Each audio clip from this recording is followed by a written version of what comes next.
La scène se passe à la frontière entre la Géorgie et la Russie. Elle a été récemment décrite par le New York Times dans un reportage. Des centaines de camions se suivent à la queue leu-leu sur une autoroute montagneuse qui relie les deux pays. Les chauffeurs sont partis de Turquie et terminent leur voyage dans différentes villes russes. Ils transportent de multiples matériels, des sous-ensembles automobiles, des produits chimiques, jusqu'aux sachets en papier destinés à envelopper le thé russe. Ceux-ci venaient d'Europe et sont désormais soumis à l'embargo. Il a donc fallu trouver de nouvelles routes, de nouvelles voies d'approvisionnement. Elles passent entre autres par la Turquie, plaque tournante désormais du commerce avec la Russie, et la Géorgie. Ce petit pays, qui fait des appels du pied à l'OTAN, joue lui aussi double jeu. Ces milliers de camions qui transitent à travers son territoire sont une manne financière non négligeable et créent de l'emploi local.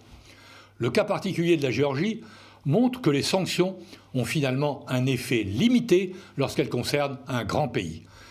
Car dans une économie de marché, il y a toujours des accommodements avec le ciel. Et il ne manque pas d'hommes, de sociétés et de pays qui, pour diverses raisons, cherchent à contourner ces embargos et à en profiter pour faire du business. C'est ce qui se passe pour le pétrole.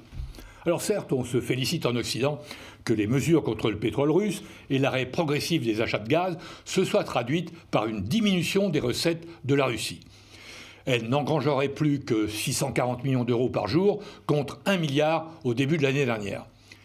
Mais si la Russie a officiellement perdu le marché européen, elle en a regagné d'autres et plus vite qu'on ne le pensait. D'abord en Europe, il y a des trous dans la raquette. La Hongrie et la Bulgarie sont autorisés à importer du pétrole russe. Bruxelles a estimé que ces deux pays ne pouvaient pas faire autrement. À ceci près que la société russe Lukoil a une raffinerie en Bulgarie qui réexporte vers d'autres pays des produits raffinés. Et au passage, l'État bulgare encaisse des taxes non négligeables. Autre pays qui profite de la situation, l'Inde. Elle a multiplié par 4 ses achats de pétrole russe.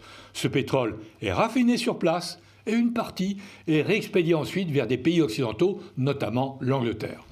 Résultat, les Russes vendent leur pétrole, les Indiens le raffinent et le revendent au prix fort, les produits raffinés et les Occidentaux paient plus cher qu'avant. Pareil pour l'Arabie Saoudite, qui récupère du pétrole brut russe, qu'elle transforme et réexporte. C'est l'autre face de ces politiques de sanctions. Certes, le pays sanctionné perd de l'argent, mais les sanctionneurs en perdent aussi in fine. Et au passage, on enrichit de nouveaux intermédiaires, la valeur ajoutée se déplace. Sur le plan macroéconomique, la Russie souffre, mais pas trop. Son PIB n'a reculé que de 3% en 2022. Le rouble a retrouvé à peu de choses près ses niveaux d'avant l'invasion de l'Ukraine. Sur le long terme, cette guerre aura un impact en profondeur sur l'économie russe. Mais comme en 2014, lors des premières sanctions à l'occasion de la Crimée, qui ont entraîné une autosuffisance russe dans le domaine agricole, la Russie va réorganiser son outil de production et devenir autosuffisante pour un certain nombre de produits.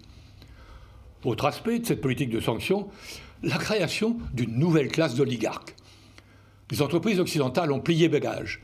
Elles ont pour la plupart quitté la Russie, contraintes de faire une croix sur leurs investissements, sur leurs actifs.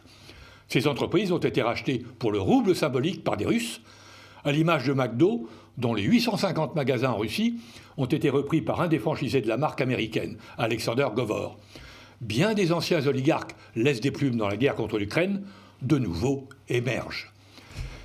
C'est pour la haute technologie et le numérique que, sans l'apport occidental, l'écart va le plus se creuser. Mais c'est là où la Chine va intervenir en offrant ses propres produits. Cela ne plaît pas forcément aux Russes, qui se méfient de la Chine, mais les sanctions ne lui laissent pas d'autre choix. Dans toute cette affaire, les principaux perdants, outre la Russie et bien sûr l'Ukraine, sont l'Europe.